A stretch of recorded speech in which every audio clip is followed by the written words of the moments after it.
තිලින සම්පත් F450 frame එකකට F4 board එකක් දාලා quad එකක් හදන්න හිතාගෙන ඉන්නවා.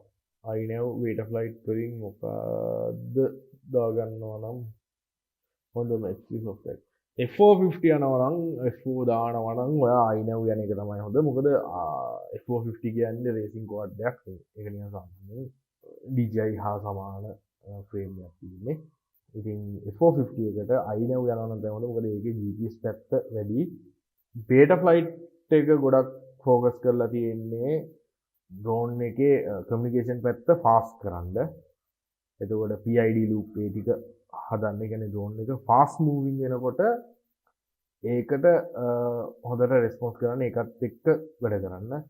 Inav එක කෝඩ් කරලා තියෙන Inav එකේ processor එකෙන් වැඩි හරියක් අරගෙන තියෙන්නේ එකෙන් වැඩි හරියක් අරන් chip එකෙන් වැඩි හරියක් අරන් තියෙන්නේ GPS base coding වලට.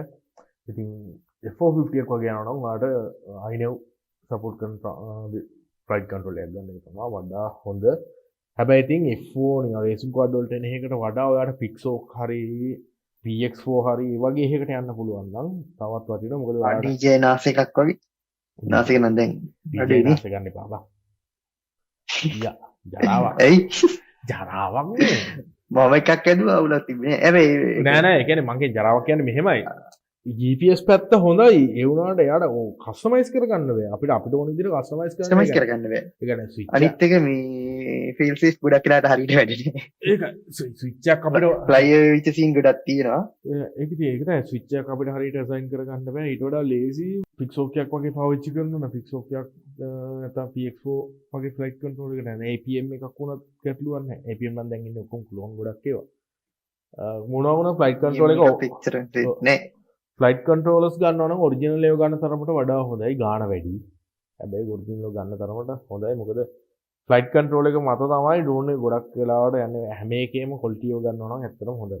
ඒතකොට ඩ්‍රෝන් එක ආපහු ගෙදර ගෙන්න ගන්න තියෙන සම්භාවිතාවය ගොඩාක් වැඩි. ඔයා ක්වොලිටි අඩු කම්පෝනන්ට් පාවිච්චි කරනවා කියන්නේ ඩ්‍රෝන් එක ආපහු නොෙන්න තියෙන පැත්තට ඉඩකඩ වැඩි වෙන එක. ඉතින් ඒක නිසා මේ හොඳ ෆ්ලයිට් කන්ට්‍රෝල් එකක් පාවිච්චි කරනවා හොඳයි. මොකද Pixel වගේ ෆ්ලයිට් කන්ට්‍රෝලර්ස් වල කන්ෆිගරේෂන් පැත්තත් ඊට පස්සේ කස්ටමයිසේෂන් පැත්තත් පට්ට විදිහට කරන්න පුළුවන්.